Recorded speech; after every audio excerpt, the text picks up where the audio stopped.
बिस्मिल्लाहिर्रहमानिर्रहीम। आज बात करेंगे बुर्ज हौत के बारे में।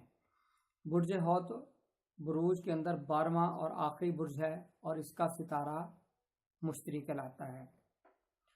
तो बुर्ज हौत वालों के लिए अप्रैल 2018 कैसा रहेगा, तो देखते हैं। बैरून मुल्क सफ़र के लिए बेहतरीन टाइम है। बैरून मुल्क सफ़र भी हो सकेगा। बैरून मुल्क से रिलेटेड कोई कंट्रैक्ट करना चाहते हैं, कोई आपको प्रोजेक्ट शुरू करना चाहते हैं, वो बहुत पॉजिटिव आपका रहेगा महीना।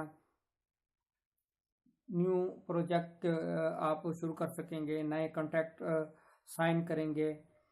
अगर स्टूडेंट बैरून मुल्क जाना चाहते हैं यूनिवर्सिटी में दाखिले के लिए, उनके लिए बेहतरीन महीना साबित होगा, उन्हें दाखिला मिल सकता है। स्कॉलरशिप के लिए जिन्होंने अप्लाई किया हुआ है, स्कॉलरशिप उन्हें मिलती हुई नज़र आ रही है। औलाद के हवाले से बेहतरीन महीना साबित हो सकता है। उनकी सेहत के हवाले से बहुत पॉजिटिव नज़र आ रहा है।